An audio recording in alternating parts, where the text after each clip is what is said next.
You're listening to Never Heard of It, a Night Shift Radio production.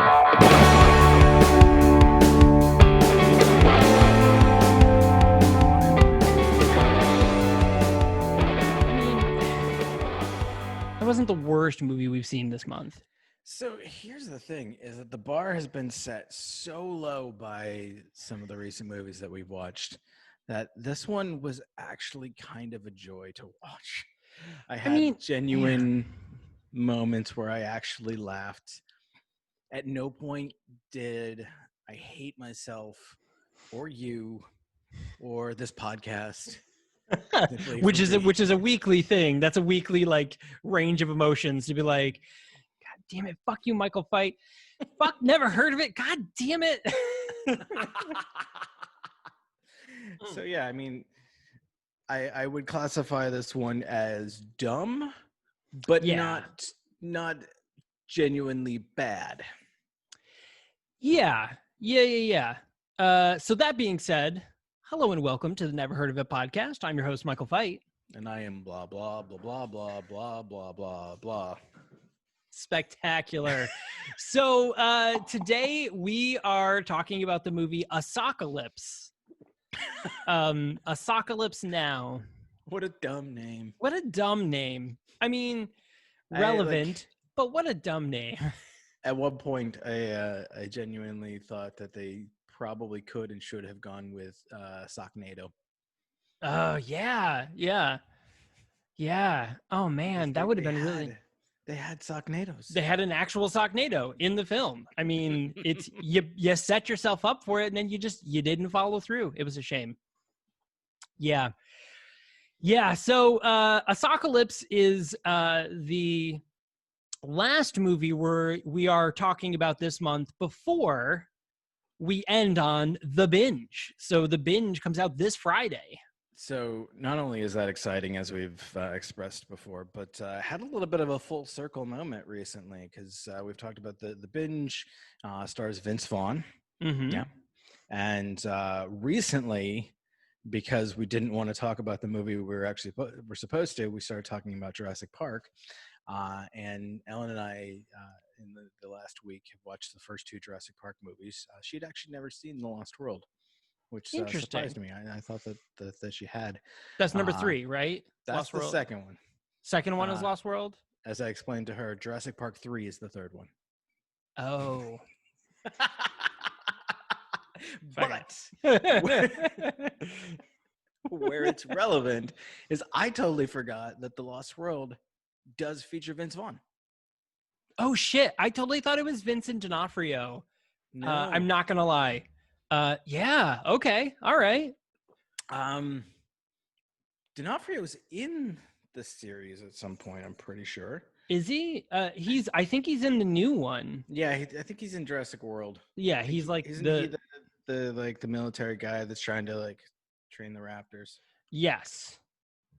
Yeah, he's the one who wants to take. He's the one who convinces Chris Evans's character. He's like, "Oh, this is why we do it." And then at the end, he was like, "All right, we're gonna use the raptors to do a thing." Yeah. So he was the military bad guy.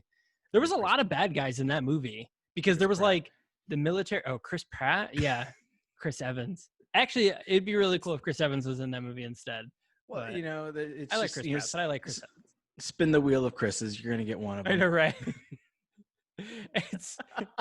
You get the humor of Chris Pratt, or you get the wholesomeness of Chris Evans, or then you get the just sheer brute and charm of Chris Hemsworth. It's or you could just get the giant eyebrows of Chris Klein and just be fine. That's how it goes. Who was the one dude that went absolutely batshit insane from American Pie? He was a Chris too, wasn't he? Chris Klein. No. So I'm thinking of a different Chris. So Chris Klein was he played Oz in American Pie, and apparently he just went absolutely crazy. Huh. Yeah, I was thinking of the other Chris, the one Chris Pine that's in Wonder Woman. Yep. He has giant eyebrows. That's who I was thinking of. Shit, that's a lot of Chris's. There's a lot of Chris's. They should have a Chris fight. They're, for the most part, sandy blonde white guys. Yeah, no, it's true. Yeah, but yeah, I you love know, that. Chris Evans, he's built like this wholesome thing about himself because of Captain America, but like people forget that he's wicked funny. Oh Like, yeah, I he mean, was Scott Pilgrim, not another exactly. teen movie. Like, those Oh are my fucking. god, He's spectacular in both those. Like character actors, he's spectacular. I haven't seen another teen movie in so long. That movie Oh was my, so funny. it's so funny. It is such a funny movie. And there's like a musical number, and it's just the most absurd thing. And you're just like, why is there a musical number? But okay, I'll go along with it. It's pretty Pen- fun. Penelope is gnawing on my toes right now. She's reminding you, she's like, you know what we should be doing? Fuck this podcast. Go watch Not Another Teen Movie. I mean, honestly, it's not bad advice. Anyone listening, it's probably a better use of your next hour is to go watch Not Another Teen Movie. But please still listen to us. No, but yeah, but definitely listen to the whole thing, and then you know, justify our bad choices. Yeah. So anyways, the movie Asockalypse. So I thought this movie, so there's like this comedy troupe that that does like sock puppets, and they do like, so it's Sockapella. I think Yeah. that's they had a cameo in Pitch Perfect, but I think that's a real thing. Is it? I mean, I have no idea. I mean, I'm gonna assume it. I've seen it once in my life, and therefore I'm gonna verify it as fact. Now that being said, I could have very well made it up in my mind and then just elaborated this entire like genre and just been like, yeah, that's fact. So you know, be warned. Asockalypse is or Sockapella is a thing that I'm like, oh yeah, that's probably a thing, and I'm sure it is. And now I've accepted it as fact. And you may Google on the internet and be like, yeah, that's not a thing. You're a fucking idiot. And be like, yeah, that's true. So I'm glad you bring that up because I definitely went into this movie expecting there to be sock puppets, Sure. and I'm pretty sure I got that notion from you. Well, yeah. You definitely did, because I definitely thought it was. I definitely thought this movie was from that group, but it is not. In fact, is there not. was nary a sock puppet to be found. There were sock monkeys, There was a sock monkey. Yeah. and a sock monkey like toque. Yes. Yep. Sock monkeys are creepy. They're fucking Yeah. creepy. My mom had one. Like she was like insistent that like I have one, and then like I give one to my daughter, and I did. And so my daughter had a sock monkey for like a day, and she kept like hiding it places. And I kept being like, why do you, because she normally keeps all her stuffed animals on her bed. Like that's where all her like, her friends, she calls them, that's where all her friends are. No. And but she kept putting the sock monkey like underneath others, like in her bin of like other ones, or like in the closet. I'm like, why don't you like it? And she's like, I don't like his eyes. And I'm like, all right, No. that's fair. That's fair. No. Yeah, They're she just very, wasn't very into it. creepy. She didn't dig it, which is fine. I mean, you do you. It's your sock monkey. I don't know. Anyways, so this movie, I mean, it's, I read the premise of this movie and I'm like, all right, sure. Like, Yeah. that sounds fun. So it's a Yeah. group of stoners save the world from sock stealing aliens. I'm like, that's fine. It's a very simple premise. It's silly, but we got the drug thing in there because, leading up to the binge on Hulu, August 28th, which is the binge is about is a movie about all drugs and alcohol become legal for only 12 hours once a year. And the story follows this group of teenagers who are participating in the binge for the very first time. And I'm like, cool, it goes along with the theme. This is perfect. And it's silly. So, it is what it is. And yeah, it's not great. Yeah, it's Once again, we have watched such terrible movies for the last month, at least. I mean, that's discounting the last like 2.5 years of this podcast. oh But, yeah, like just focusing on the last month, they've been so bad that so bad. this one didn't bother me. It was obviously low budget. It was, cheesy CG special effects, and the plot was dumb as shit. Oh, But it was so dumb. it was fun. I don't think it took itself seriously at all. It was like it's an hour and a half long, so it didn't drag out forever. Like what the fuck was it, Weed Wolf? Fucking Weed Wolf. Oh my god. I mean, like, this is a perfect palate cleanser to Yeah. Weed Wolf, because like Weed Wolf was so fucking bad, and it was so like it was just very harsh. Like the whole movie felt very harsh, where this was very like la da da da da, you know, like this is like Leonardo DiCaprio like strutting happily meme. Like that's what this movie is. And you know, I say wholesome, but like there's swearing in this movie. There's some, you know, a couple of sexual innuendos, and it's obviously there's drug use, you know, but it's like nothing felt harsh. Like even the aliens, the bad aliens, were just kind of like generic, we're aliens and we steal socks, like, and it was still kind of like, oh, that's wholesome, like it's not violent or anything. It was silly. I dug it. That my camera was like way off from like where yours is oriented, so Yeah, tons of headroom. It's okay, it's fine. I fixed it. It's better now. I appreciate that. So does YouTube. Yeah, it was a lighthearted, fun, like goofy comedy alien invasion movie, and obviously based on the premise that when you do laundry you're going to lose a sock, at least one, right every time. I mean, no less than one, possibly more, but it will always happen. In fact, I've recently had to get rid of some socks myself because I've done every bit of laundry that we've had multiple times in a row and still not managed to find the matches, and fuck it. Yeah, you know, this is why I essentially buy all the same exact socks. Like that one guy was like, simple problem, just buy all black socks. Of course, he had two different sizes, but I do that. Just buy a bunch of black socks. But like, I always end up with, I have like older ones that are similar enough. Right. I mean, if I wanted to, I could wear them, but like they're obviously different. Like they have different writing on the toes or whatever, and so like, I'll try to like slowly cycle those out, but I don't want to get rid of perfectly wearable socks just to not have them mixed up or whatnot. But yeah, I try to do that. I mean, same black t-shirt. Right. I have 11 of these. I have, however many of the same exact pair of underwear and just plain black socks. I keep it pretty basic with my wardrobe. Right. Yeah.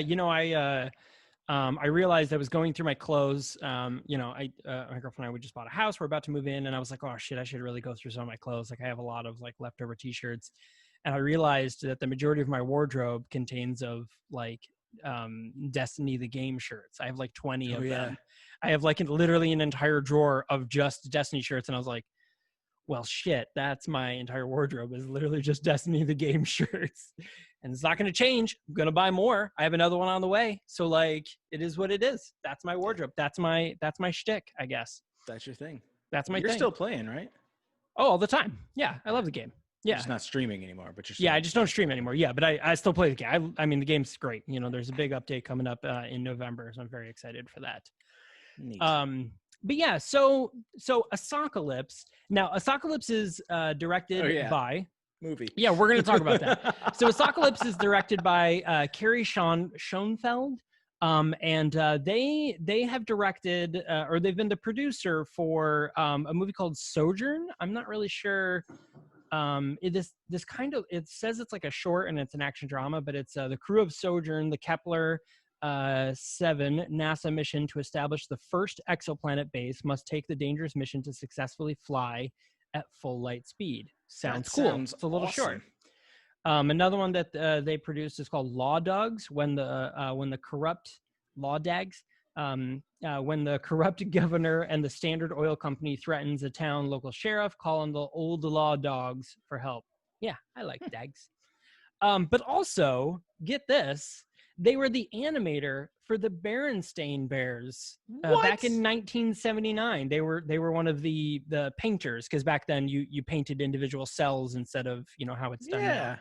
Fucking wild, right? Mind blown. Well, it's just crazy that this person was a painter in 1979 for the Berenstains animated, specifically the Berenstains Christmas tree. So in 1979 they did this, and then the next thing they did was this movie. That's fucking wild. Could you imagine 37 years later being like, yeah, I'm gonna make this movie? Like, it's fucking weird, man. But cool, good for this person, I guess. I love it. I love it. This is not Calvin Hall. This is not Calvin Hall. Fuck that guy's name was. Yeah, fuck Calvin Hall. And this person has a short but admirable career. Yeah, dude, Sojourn sounds awesome. I would absolutely watch that. I fucking watch all space shit. I don't even care. Yeah, looking at the stills from it, it looks like it has the same kind of like oddly like hazy but polished visuals that this movie has. Yeah. It's hard to describe, but like if you've watched any low budget sci-fi, you know exactly what I'm talking about. Where You all of like 100% know what it is. the Yeah. digital readouts like pop, but like the backgrounds are a little bit like hazy around the edges with some lens blur and whatnot. Yeah. But yeah, it looks cool. I'd watch the shit out of it. Yeah, I'm down. We'll try to find it. The movie kind of stars Hamish Briggs, who plays the character of Doug.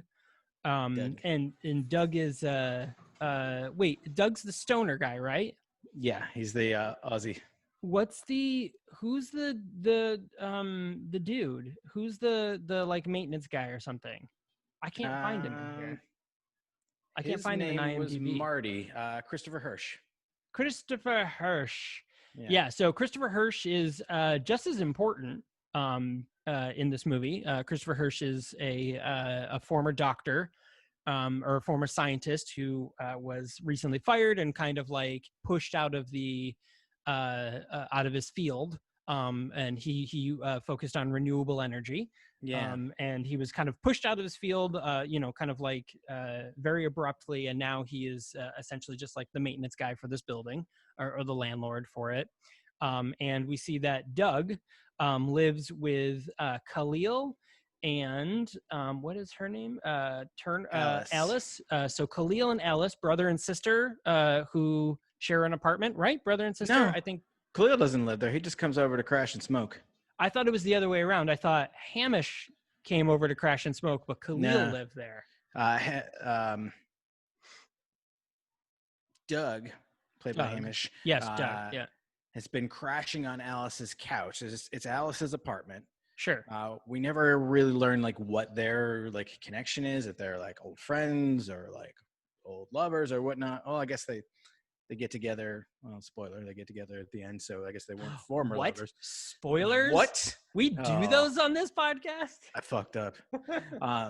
We never learned like what their background is, but Doug has been crashing on Alice's couch. Khalil runs a restaurant nearby in the neighborhood because this is set in Greenpoint, Brooklyn. Yep. He runs a restaurant nearby and is also a dealer out of his restaurant and a little bit of an inventor. Got to make ends meet, man. With badass new ways to smoke. Yeah. So he is friends with Doug and like comes to like smoke out with Doug on Alice's couch. Sure. As you do. And like, so I mentioned that this is Greenpoint, Brooklyn. Their apartments are fucking huge. Huge. Now, they're just like one giant room for the most part. I think Alice has a bedroom. Yeah. And like the rest, it's just like a big open like kitchen, living, dining area. Yeah. But then you look at Marty's apartment and it's one big room. It's like a studio, but it's enormous. It's like the size of like most of my apartment, but in New York, and it's really confusing. Yeah, I mean, this is that movie magic thing, like in Friends, where they're just like, well, we're not going to show you a real New York City apartment because, like, So actually, I was just having this conversation in Brooklyn. It was filmed in Brooklyn. Good for Yeah. them, dude. So we were just having this conversation. So my girlfriend and I, we watched this movie called The Farewell, which was it's Awkwafina, and she actually won a Golden Globe for that. And believe it or not, and it just came out because Awkwafina's young, so it just came out. But Awkwafina was the first female Asian American to ever win a Golden Globe for this movie, like 2 years ago. It's fucking wild, man. Like, really? The Golden Globes have been around for like 60 years. Like, you need to get your shit together, dudes. Yeah. But anyway, so she's like supposed to be this poor, like starving artist. I guess she's not like poor because her family is somewhat wealthy, but she has this huge fucking gorgeous like apartment in Brooklyn that's like brick walls and there's like chandeliers, and I'm like, bitch, where you living? Because like I want that place. If you could afford it off literally not having a job, I want to live there. But yeah, that was a good Yeah, movie. Yeah, it was very sad, but it was a good movie. that was The Farewell. The Farewell. Yeah, it's based off a true story about Lulu Wang, who wrote and directed it. But it's basically it goes off the idea that Aquafina's grandmother is dying of lung cancer, but no one in the family wants to tell her that. And so like the family goes and like fakes a wedding, well not fakes but like forces a wedding to happen, so as a reason to get all the family together to basically see the grandmother for the last time. Oh, neat. But the story of the movie is just coming to terms with understanding life and death and stuff. And it's not it it's a long movie. It's a good movie, but it's not like it's not a typical film in that there's not like this, somebody doesn't spoil it, throughout the movie, because that's not what it's about. It's not about her like then discovering she's going to die and having this, revelation of life or anything like that. It's literally just about, coming to terms with death in the family. It was good. It's on Hulu if anyone is interested in watching. Well, neat. It was good. And Aquafina's great in it. So she's, Aquafina's great. You should watch all her stuff. Nora from Queens is her show because her real name is Nora. And you should absolutely watch that. It's fucking hilarious because it's just weird. It's very like Babe City. Wait, nope. What's the Broad City? Broad City? That's the one. Babe City? Yeah, I don't know. Babe Pig in the City. It's very much like Babe Pig in the City. Yeah. It is entire. There's a lot of talking animals. No, but it's very Broad City-esque. It's very like silly and like weird scenarios, and it's kind of written like that. The show Nora from Queens. So watch that. Anyways, I digress. But yeah. So Asockalypse. So Doug and Marty and Khalil, they're just kind of hanging out, and the movie kind of starts introducing the idea of these aliens. And so these aliens are cloning themselves to look like humans, and they all kind of look like these generic white guys in suits. And the one thing I thought was really clever, and I'm sure you probably agree, is that they didn't bother to make up like an alien language. They just have them go blah blah blah blah blah blah blah blah blah blah blah blah blah blah. And I thought that was really funny. I thought that was clever. There was also an interesting use of like subtitling that, because they would kind of go back and forth between, like, it starts out, you hear the blah blah blahs, and they subtitle out in English what the aliens are saying, and then slowly it fades and transitions to their, like, you're hearing English and the subtitles just say blah blah blah blah blah blah blah, and they do that a few times throughout the show or the movie, and I thought that was kind of clever. Now, it's ruined a little bit by how bad the sound editing is on this movie. Oh, it's really bad. Like, Yeah, the dialogue gets buried so much, and like the soundtrack is way too loud, and there's too much of it. There was always music playing, like always, and it's always like this weird, generic, like royalty-free, like background music. It was very weird. Well, there's a couple scenes where they literally wrote a song describing what's happening. Yeah. Like, Doug has this like crazy wild idea that he's going to create a website to help people find their missing socks, because he's inspired by the local laundromat has a like wall of socks where people just pin their mismatched socks, Which I think is actually really clever. Because like I use a communal laundry room right now, and I'm like, oh shit, that's kind of clever. Yeah. And so he basically has this idea. Well, really, Alice feeds him the idea because he's a bumbling stoner character. Right. But has this idea, and he creates like findmymissingsocks.com or something like that? Yeah, findmylostsock.com. Yeah. Something, yeah. And like while he's coding the website, they do this whole like musical montage of a song about him coding this website, and like how much of a hit it's going to be, and like intersperses like news clips of like a reporter talking about how this website is blowing up, and like they keep watching the numbers tick upward, and like see their revenue and stuff like that. What exactly are they making revenue off of? Like I need to know. Apparently, I mean, maybe it's like a marketplace of mismatched socks, and they take a cut. Like, yeah, because I mean, you can. So the idea is that like if you find a match to a sock that somebody is missing, or if you have a match, like you're missing the sock and somebody has the same sock and they're missing the same one, you send them the other sock, And then, they're doing, so, as you mentioned, the montage is a whole bunch of people with only one sock on. Yes. And then getting that sock in the mouth. Yeah, well, it was also they're out and about, like in the city, just wearing one sock. And then what was also great is that Ratnesh Dubey, who plays the delivery guy, is the same delivery guy for every person around the world, but via different carriers. It was like UPS and the mail and stuff like that each time. But it was the same delivery guy delivering the sock, the match sock to all these people, and then being like, cool, and they put on their new sock. It's super fun. I mean, that was funny, but I don't think I caught that, and that's amazing. Yeah. Side note, he is actually also in the pilot episode of Aquafina is Nora from Queens. Is he really? Yeah. That is super fucking coincidental. Oh, he was also in the show Happy. As a character named Brad. Wow. Well. Yeah. Look at that. Look at that. Serendipitous, my friend. Serendipitous. Oh, that's right. Good for you, Ratnesh. Yeah, no, and so Khalil, I've noticed, who is played by Ias Yunus, he's been in some things. NCIS, there's our NCIS connection. Yes! All right, we got it. There it is. He was in Orange is the New Black. He was in the show White Collar, which he was in a couple of he was in NCIS and NCIS Los Angeles. What else? He was in the show Deception. He was in the show Taken. Madam Secretary, MacGyver. He was in MacGyver. But yeah, so he's been in a few things. Oh, he was in Scream, the TV show. So that's cool. Wait, there was a TV show of Scream? Yeah. Yeah, it's like Scream. That yeah, Scream? yeah, that same one. Yeah, but it's called like the Scream Queens. I don't know what's it about, but that's a movie. And then Dr. Fuckerbutt. Dr. Fuckerbutt was played by Ayaza Fatima, and we'll meet her in a little bit. But she was in High Maintenance. She was in The Good Wife. She was in The Code. She did some stuff for College Humor.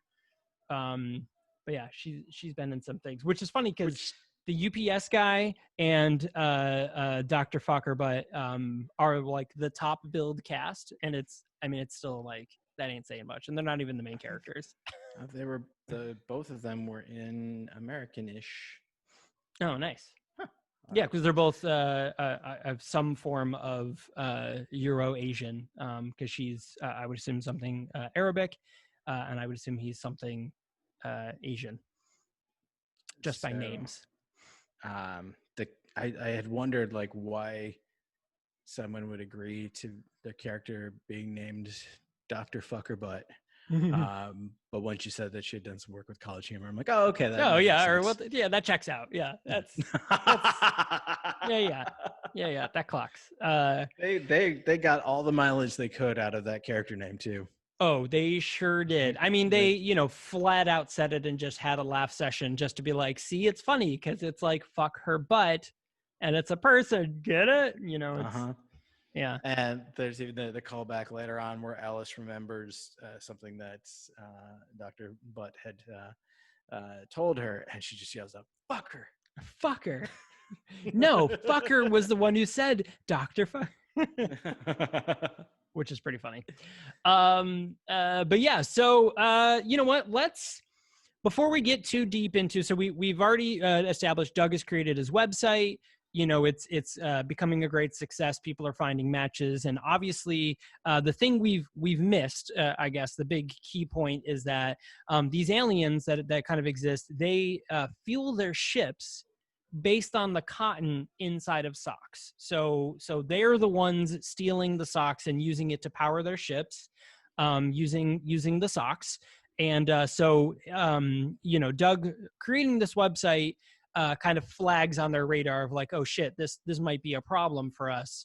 Like we need to check this out, because the whole idea is that they're stealing them, and then the hope is that these people are just throwing away the other sock, and they grab that one too and use it for fuel. So before we get more into it, first off, we want to thank you guys for subscribing. And if you haven't yet, or followed or whatever is listed on your podcast platform of choice, do so. It's super simple. You'll get notified every time we post a new episode, which is 2 times a week now. because on Wednesdays we post a little trailer letting you know what we're talking about on Sunday.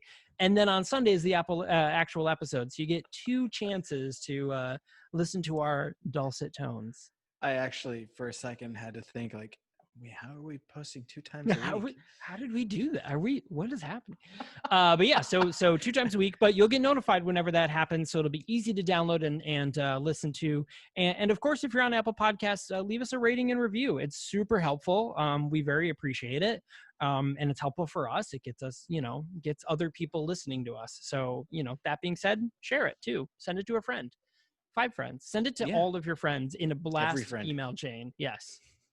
But you should do that. And then last thing before we go to a commercial break, if you were like, yo, these guys are so funny, or like, oh, fuck these guys, if I give you money, will you stop talking? Or if I give you money, will you continue talking? You can actually send us money on Cash App if you just send it to $ Night Shift Radio, which is a link below. You can send us money on Cash App. It's called a cash tag, bro. Oh, a cash tag. All right, the cash tag. I don't know shit.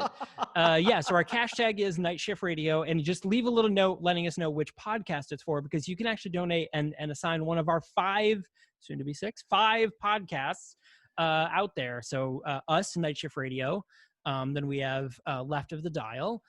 We've got the Storyteller series. We've got the Superpod Hero Cast. And then one of our newest, Second Edition 1, out there, our Battlestar Galactica fan cast. So all of those have the same cash tag. You can send money and be like, hi, this is specifically for this podcast. And, we'll make sure that they get their cut. But, it's just a cool way to support. It's easy. Everybody has cut it out. Everybody uses Cash App. It's dope and super simple. Not sponsored by Cash App, but we could be. Could be. I don't know if we could. I feel like that might be a conflict of interest for me. Oh, right. And we'll figure it out. But that being said, if you do want to check out any of those other shows, you can do so right at nightshift.com/shows. But let's go ahead and take a quick commercial break. When we come back, we will carry on with the Socknado that is Asockalypse. You're listening to a Night Shift Radio production. Night Shift Radio is a modern media company bringing you shows that entertain, inform, and most importantly, provide an escape. Never Heard of It dives into the world of bad, obscure, and sometimes just weird movies. Follow along with the crew of Set Condition 1 as they experience the 2004 sci-fi hit Battlestar Galactica, one episode at a time. Each week on Left of the Dial, we explore a new record or revisit an old favorite. We bring in guests to talk about their own music and the state of the industry. The Superpod Hero Cast, guys with beers talking about movies with capes. They draw a random comic-inspired movie from Thor's helmet and offer thorough, insightful, and humorous commentary. And once a month, tune into the Storyteller series and get lost in the magic of a good old-fashioned radio drama. Learn more about these fine shows at nightshiftradio.com and subscribe on your favorite platform.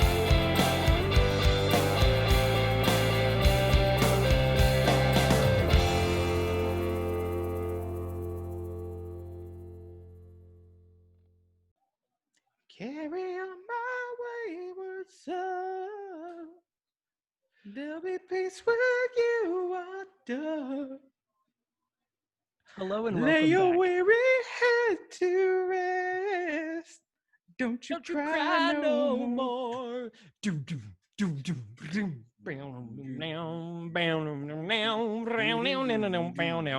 All right, so the rest of the podcast is us just air guitaring that song, which is probably not going to be in sync, but you know what? We'll let it happen. As with many things, I'm not going to do it, but I would love for someone to do an episode by episode walkthrough of Supernatural, especially because you would have enough content for that to be on the air for years to come. I mean, I guarantee. 78th season or something like that. Yeah, dude, Supernatural is like one of it's like Supernatural was basically claimed as like the show that kept the CW afloat. It's their longest running series. Yeah, during those like just before the whole DC shows kicked on. So like Supernatural was like, you know, leftover from the WB when the WB split and they become the CW. I always forget about the WB. I know, dude, I work for the WB. But so the WB network, they split, and, you know, part of it went off and became My TV, which nobody fucking cared about. Sorry, I worked for My TV as well. I helped launch that company. But anyways, how dare you? I know. I'm sorry, but it doesn't exist anymore, so it doesn't matter. And maybe it does. Nobody cares though. But the CW, you know, and then it was kind of like just Supernatural was like the only good show on there, and then like Riverdale came, and then like, you know, the DC Universe stuff came, and I mean, Supernatural was like the moneymaker for that station for a long time. So I guarantee there are hundreds of podcasts about this about the series Supernatural. There probably are. Maybe we'll find one. I'll link one below. If you know of one, I mean, you're hearing this now, but tag us. I'll promote it. You know, we'll promote it. It'd be fun.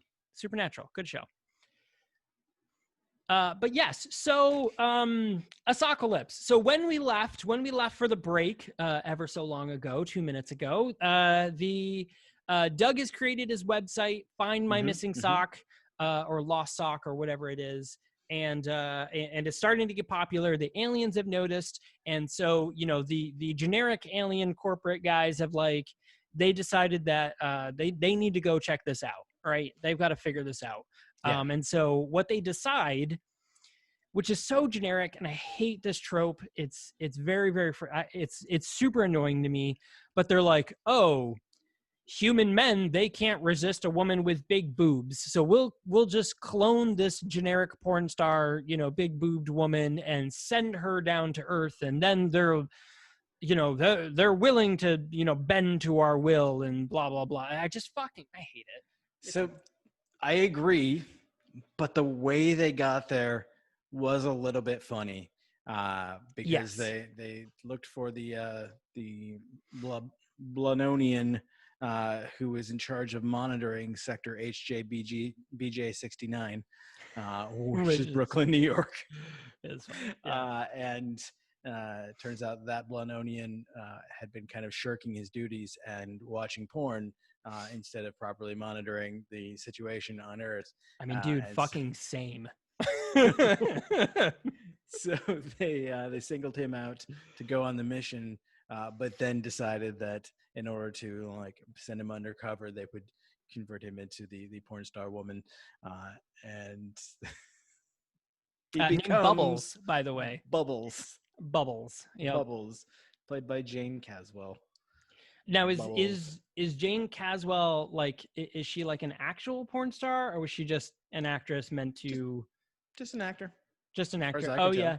Oh, actually, she's in the movie Model Hunger, which is actually a really cool movie. I mean, it's bad, but it's kind of a cool movie. So it's basically it's terrible, but it's pretty cool. I mean, it's not a great movie, but it's like kind of a cool premise. So it's about like an older model. She kind of gets pushed out because she's old, and she ends up like eating younger models to be like, I'm gonna, you know, get back to, like, if I eat them, I'll end up looking young again. It is a cool movie. Anyways, check it out. I actually kind of like the premise to the other, because she's only been in three movies. The other one was called Hole in the Wall. As a struggling Mexican-American taco chef decides to turn his family's American dream into reality by luring New York's chicest food critic to Spanish Harlem before a scheming culinary counterfeiter unlocks the secret to his secret sauce. I mean, that is also kind of a cool movie. That sounds very interesting. Yeah, I'm down.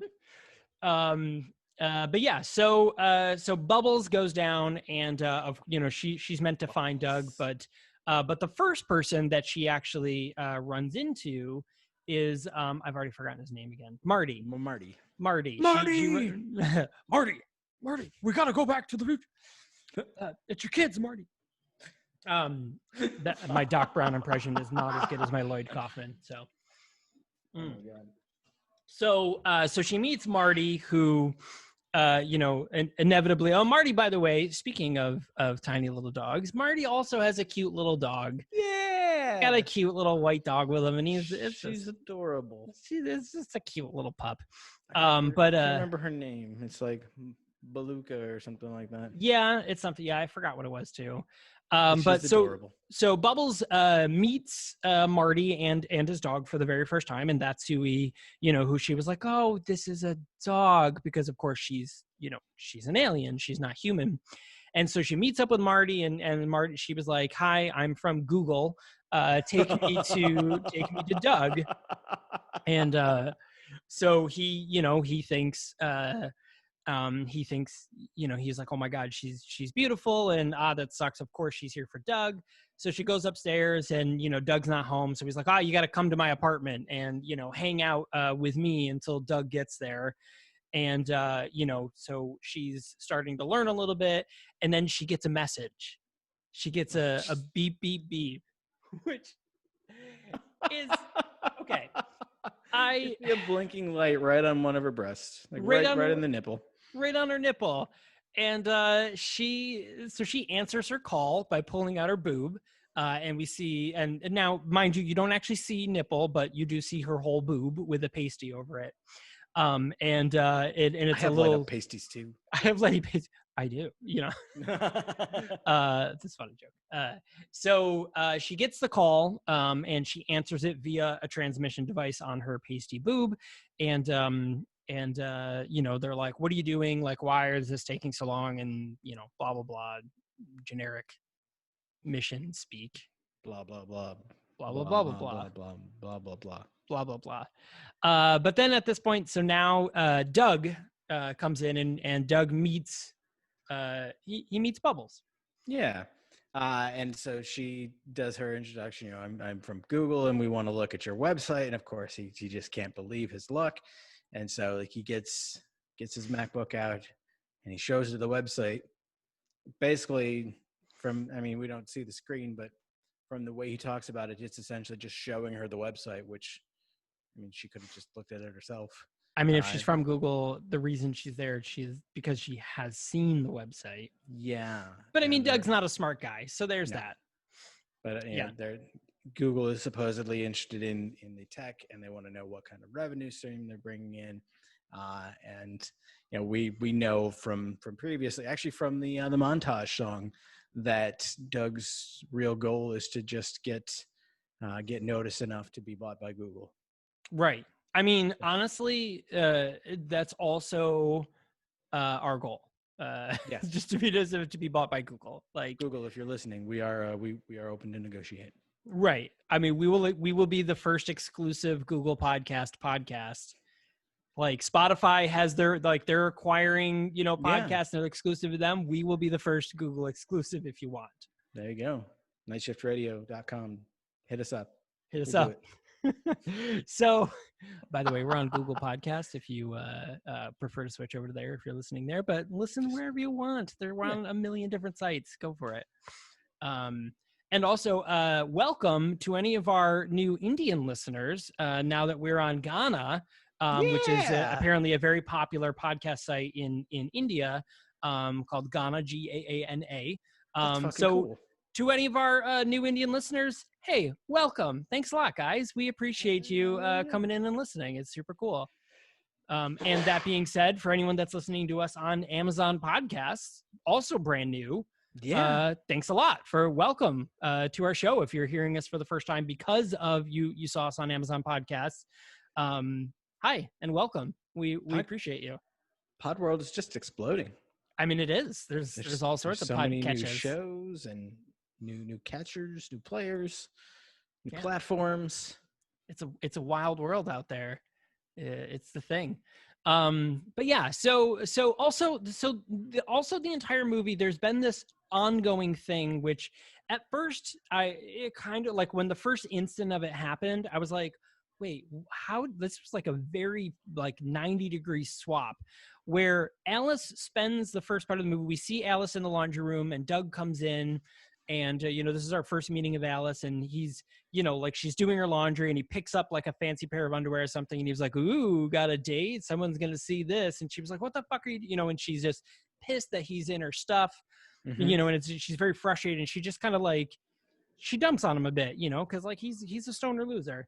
and it's really weird. And you know, and I was like, okay, fine, whatever, you know, whatever. She's the friend, you know, she's a friend, but she's annoyed by the fact that he's a stoner loser, and it's whatever. But then during the montage, we see her sniffing his socks and putting him back up. Like there's one point where she like rubs up against his socks, and then like he's celebrating the success of the podcast, and she like goes to hug him, and then she like sniffs his hair and like rubs her head on him, and I'm like, wait, what? Like, so you see that there's like this hidden love for him, like she's very attracted to him, but I'm like, this was really weird because like you didn't establish that very well, because the first two instances we see is the laundry room, and then she's on her way out to a date, and Doug like grabs her purse, and all of her shit falls out of it, and like a condom falls out, and like you know, like a dildo falls out, and a couple of other things, and he's like, you know, grabbing the dildo and like, you know, playing, you know, take away with her, and she keeps trying to get it. Like, he's not being nice to her. Like, that's kind of a real dick move and like an invasion of privacy. Yeah. It's actually a fake dick. It's a fake dick move. I mean, that's a real fake dick move. Those are fake? I thought they were. Anyways, but yeah, so I don't know. And then it was just weird that she was like falling for him, and I was like, I don't really understand what's happening, but whatever, dude. But yeah, so Alice loves Doug. It's a little bit of that, like kids on the playground, like teasing and fighting, but I don't know, whatever. Yeah, another day, another Doug. You know what? She, you know, she gives him a lot of shit for being a stoner and a procrastinator and lazy and not cleaning up after himself, and you know, all valid things. Sure. Yeah. We never learn what she does. Right. I have no idea what it is that she does. Yeah. I mean, I guess it's irrelevant, but I don't know. Irrelevant. There's many irrelevance in the circus. Sorry, I was watching Marx Brothers. Anyway, so but yeah, so anyway, so that's a thing. So Bubbles is there. She reports back, you know, of what the spiel is. So the Blononians, whatever. They decide that they are going to. They're like, okay, we can't wait to figure this out. Like, you know, our cotton supply is going down a lot, so we're going to send the shits. What were they called? The squirrels. What were the? They had like another name. Menonians or something like that. Micronites. I don't know. I'm just saying random things. It kind of Marmonites. Yeah, Marmonites. I say it was like varmint and marmite. Yeah, portmanteaued. Yes, the Marmonites. Or like and Mormons made out of Marmite. Mormons made out of Marmite. That's possible. That was also possible. Yeah, I mean, if there was a Asockalypse cinematic universe, there probably would be alien Mormons made out of Marmite. Yeah, I mean, it's a natural progression of this film. Yeah, I mean, of course. Of course. I mean, you know, let's just be real. So the Marmonites are basically robots and the squirrels, which are basically driving these little, you know, tank drone things, and they go off and they're stealing a bunch of cotton to bring back.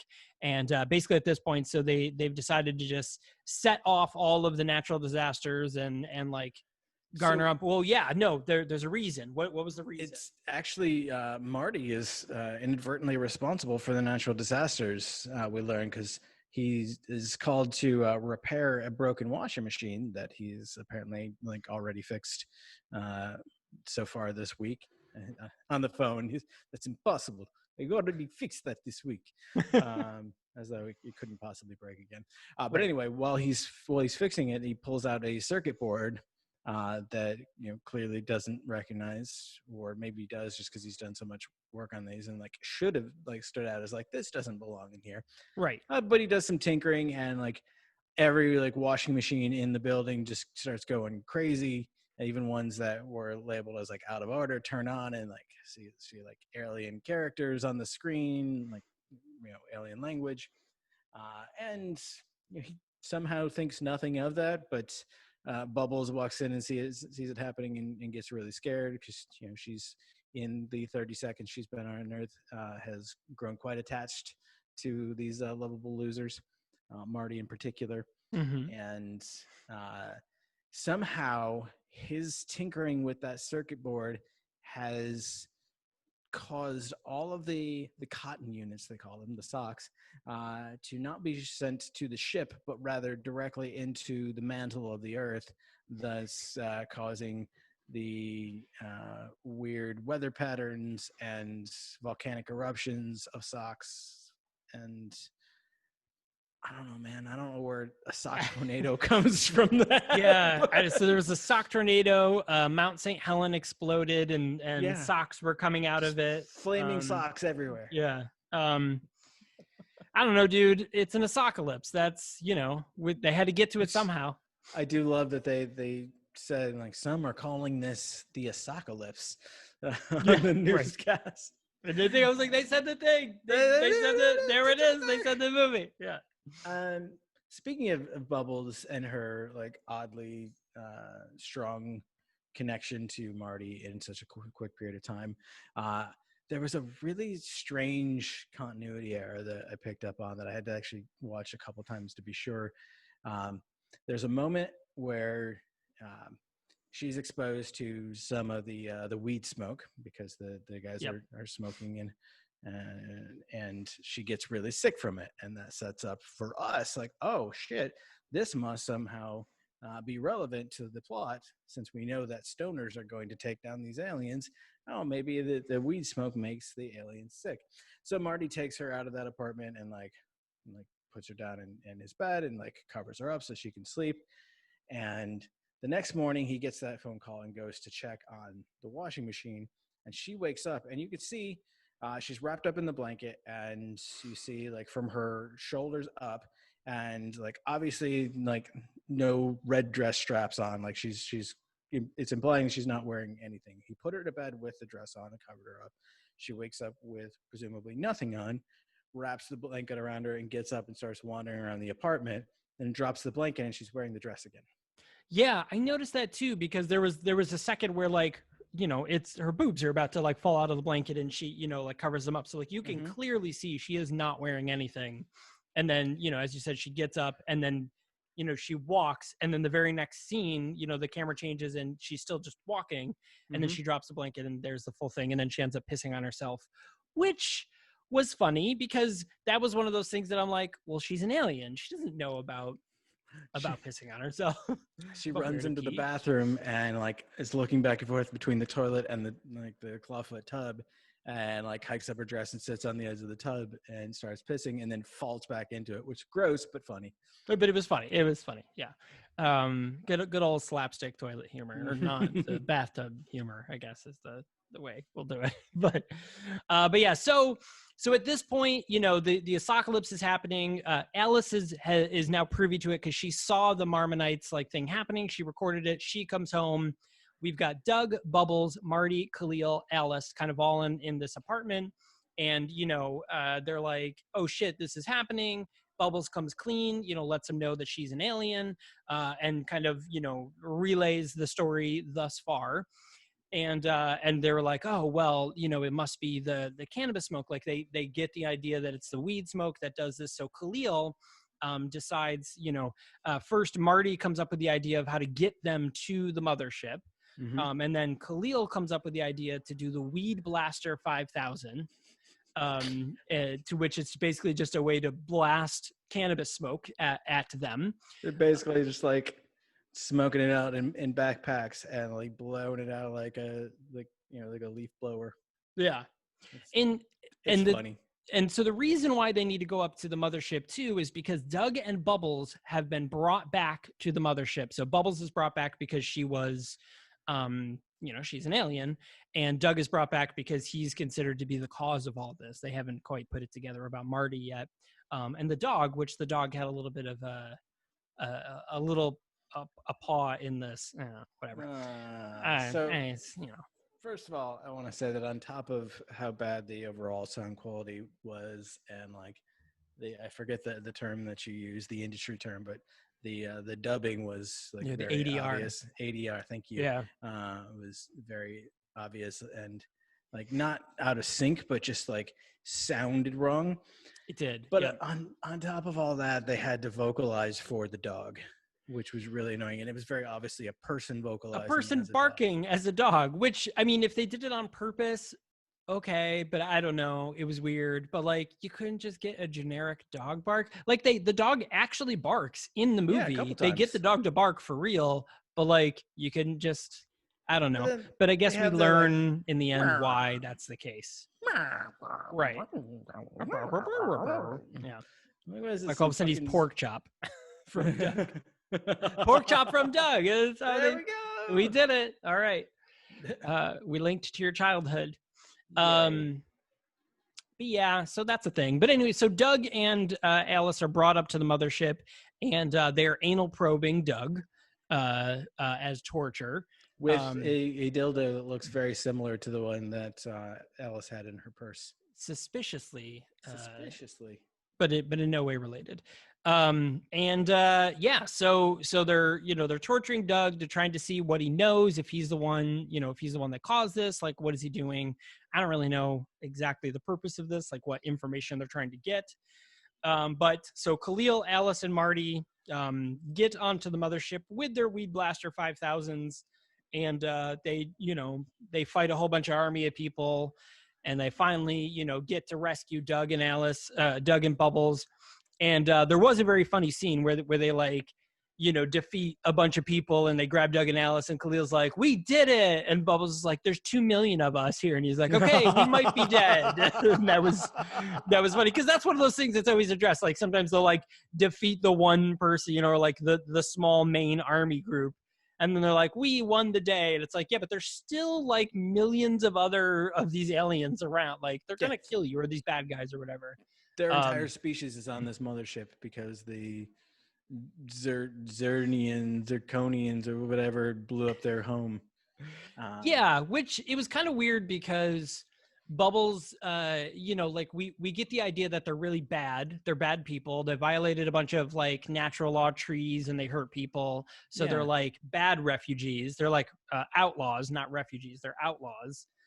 And then Bubbles is like, but you have to understand, like, we broke all these laws and now we just don't have a place to live. It's like, yeah, because you're fucking terrible people. Like you're horrible good. Aliens. Like they have infiltrated the corporations and governments of the world and instigated all sorts of like big natural disasters, and they just revel in making our planet a worse place while also stealing our cotton to power their ship.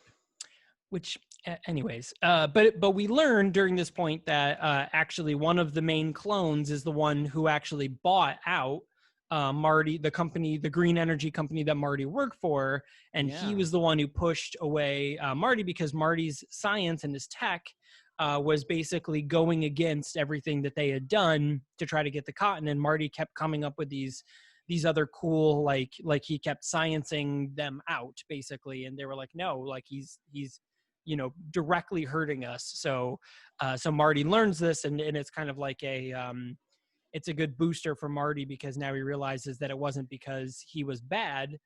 It was because they were literally like forcing his tech to fail, just so that he wouldn't, divert their plans.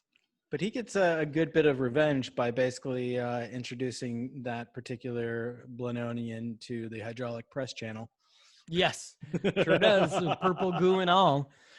So the movie ends. The Blenonians need to be Blenonianed up, and we learned that the key to this is actually the sock monkey that has been around, and the dog grabs the sock monkey, drops it into like a little keyhole, activates a thing.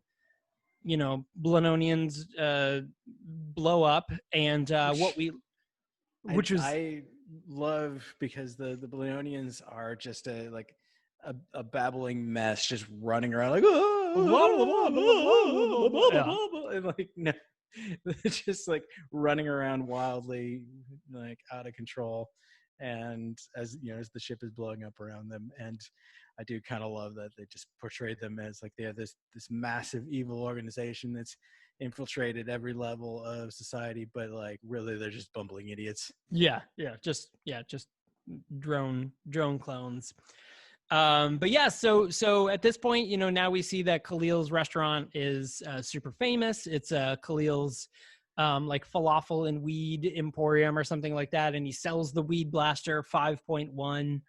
And he's famous, and Doug is famous for the website and solving the apocalypse. Marty now is Marty and Bubbles are gonna have a baby. It's a year later, they're together, they're gonna have a kid, which we never learn how, because the Blenonians don't have human genitalia at all. We learned that several times.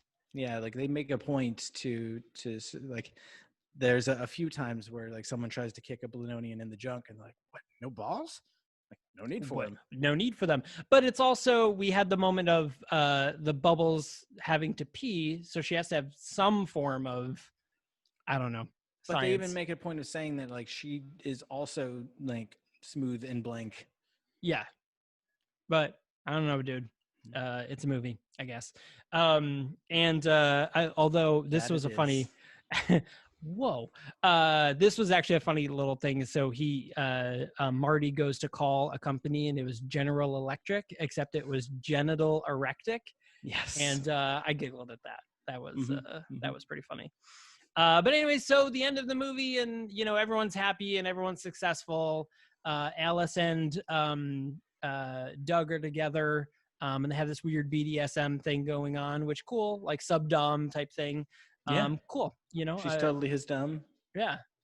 I mean, that's cool. I mean, yeah, they've set that relationship up. They seem very happy. I'm happy for them. Yes. And then the weirdest part of the movie, the dog is chained up outside, and then the dog is all of a sudden is like, well, I guess my work here is done, and then disappears. And it turns out that she's like a female alien, and she takes a hit of a lava lamp for some reason, and then they just kind of fuck off. And I was like, I don't really understand the point of that, but all right, cool. Like, presumably that's like the species that was hunting the Blenonians to begin with, or something. They don't tell us. I'm not really sure, but I don't know. Whatever. And so that's it. That's the end of the movie. That's the jam. Yeah. So should you watch Asockalypse? Yeah. Why not? Yeah. I mean, it's not bad. It's wholesome, for what it is. It's a wholesome, silly movie. It's not hilarious. It's a nice background movie. For us, this was like damn near like approaching good. Yeah. I mean, I found it a little boring.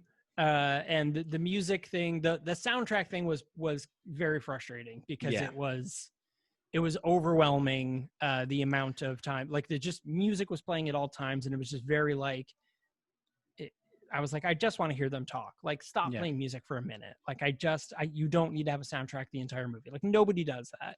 It was just very frustrating. But yeah, so this movie is streaming for free, no sign up required, on tubetv.com. So give it a watch if you want. I don't know, man. It's a movie.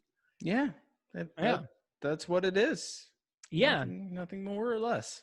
Yeah. But cool. So if somebody, we mentioned it before, but if somebody wanted to go to a website to learn more about us, where could they do that? Oh, well, there's a couple places you could visit. If you want to learn more about us specifically, you can visit thenahoit.com. That's THENHOIT.com.